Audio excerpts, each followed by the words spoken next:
Assalamualaikum warahmatullahi wabarakatuh. Kembali lagi di channel Mak Saufa. Alhamdulillah di kesempatan kali ini Mak Saufa mau sharing budgeting untuk tahun 2025. Masya Allah tabarakallah, alhamdulillah wa syukurillah, kita udah sampai di penghujung tahun 2024. Ya, sebentar lagi kita akan menjelang tahun 2025. Gimana nih, bunda-bunda udah punya resolusi belum? Udah punya cita-cita? Atau bunda-bunda udah mempersiapkan planning-planning atau rencana-rencana yang akan bunda-bunda lakukan di tahun 2025? Nah, di kesempatan yang pas ini Mak Saufa mau ngajakin bunda-bunda semua untuk budgeting di tahun 2025 ya, di bulan Januari. Nah, sebenarnya budgeting seperti apa sih yang pas di tahun 2025 nanti?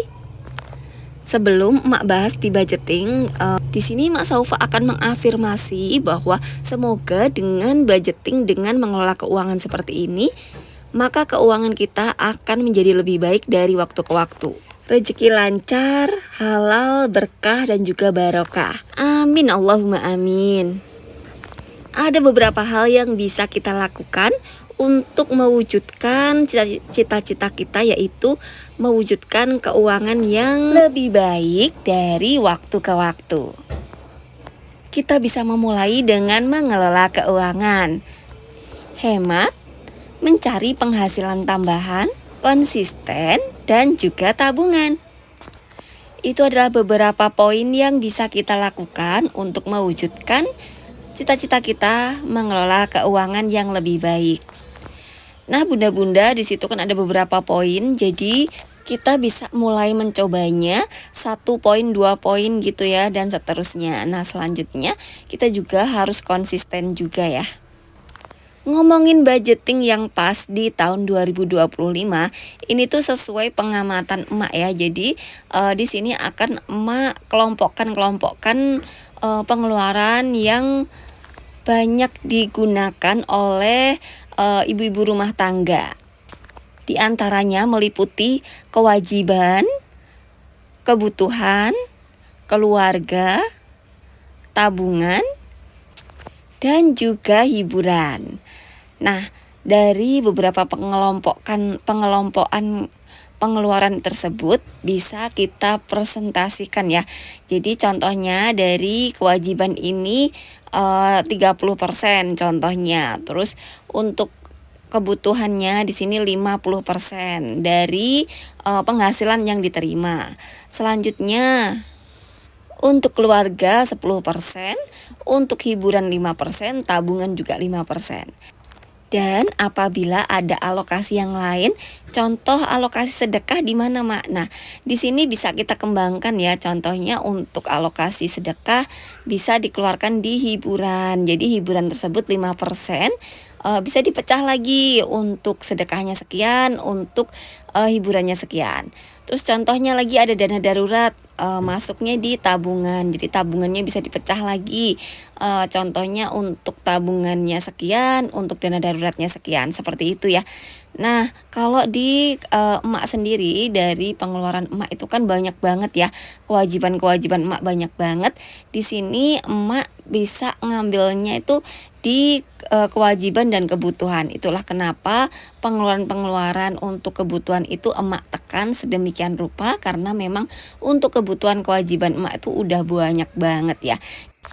Selain itu juga dengan keluarga yang cukup banyak, jadi bagaimana caranya supaya dari penghasilan ini tuh emak cukup-cukupkan. Nah, selain itu emak juga ada beberapa hal yang bisa emak lakukan, seperti mencari penghasilan tambahan. Terus emak juga berhemat pengeluaran dengan menekan belanja ya. Dari situ insya Allah, pokoknya intinya apapun yang bisa kita lakukan untuk menyeimbangkan ekonomi rumah tangga ya bunda-bunda ya, seperti itulah kira-kira.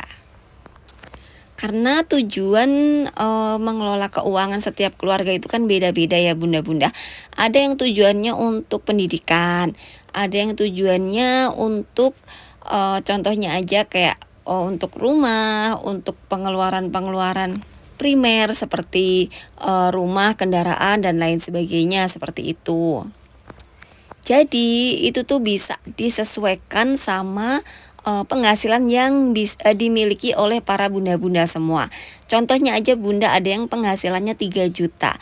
Nah dari 3 juta itu masukkan aja ke persentase yang udah mak buat. Contohnya aja dari gaji 3 juta maka untuk kewajiban 30% artinya adalah 900.000. Untuk kebutuhan 50% artinya adalah 1.500.000. Seperti itu aja pokoknya, dimasuk-masukkan aja ke persentasenya masing-masing seperti itu ya bunda-bunda. Nah, kalau menurut emak, cara mengelola keuangan seperti ini tuh masih relevan ya bunda-bunda selama itu kita mengelompokkan dulu apa aja pengeluaran-pengeluaran kita. Selanjutnya kita buat persentase itu tuh sesuai kebutuhan ya bunda-bunda. Sesuai kebutuhan yang bunda inginkan seperti apa uangnya bunda-bunda ingin dikeluarkan. Jadi bisa kita atur, bisa kita kelola sesuai dengan yang terjadi pada kehidupan kita sendiri masing-masing. Setelah tadi mengelola budgeting, selanjutnya adalah berhemat. Nah, berhemat di sini kita bisa mulai dari hal-hal kecil ya. Kayak seumpama dari kita bangun tidur, rapikan tempat tidur, terus hemat waktu, hemat listrik, langsung matikan listriknya, hemat air, gunakan air secukupnya. Intinya hal-hal kecil yang bisa kita lakukan itu sangat-sangat berdampak pada kehidupan kita. Selanjutnya apabila dirasa pemasukan itu kurang, kita bisa ngebantu dengan penghasilan tambahan. Nah, penghasilan tambahan di tahun 2025 nanti tuh kayaknya sih affiliate masih di urutan pertama ya bunda-bunda ya. Bagi kita yang mencari penghasilan tambahan dengan modal yang minim, modal HP, affiliate itu yang bisa kita lakukan. Selain itu kita juga bisa mulai berdagang, berjualan ya, berdagang apapun itu. Kalau mak sendiri sih karena kita para emak-emak ya, rata-rata sih dagangnya lebih ke makanan, baju, dan lain sebagainya. Selanjutnya kita bisa konsisten melakukan karena untuk memulai sesuatu itu bisa saja ya kita memulai sesuatu, tapi untuk konsistennya itu adalah hal yang paling berat. Bagaimana caranya ketika resiko yang kita lakukan itu yang paling berat tapi kita masih bisa konsisten. Nah, di situ adalah proses yang harus kita lewati. Dan satu lagi yang terakhir yaitu tabungan ya, menabung. Jangan pernah kita lelah capek sama yang namanya menabung. Karena dari tabungan itu kita bisa membantu kita di masa depan gitu, tabungan kita yang kita miliki ya. Cara kita menyisihkan rezeki kita sedikit demi sedikit supaya kalau nanti kita butuh sesuatu atau kita ada sesuatu yang terjadi pada diri kita, maka tabungan itu bisa diandalkan. Dan demikianlah vlog emak kali ini. Semoga bisa menginspirasi bunda-bunda semua dan juga bisa bermanfaat. Mohon maaf apabila Mak Saufa ada salah-salah kata. Sekali lagi terima kasih. Wassalamualaikum warahmatullahi wabarakatuh.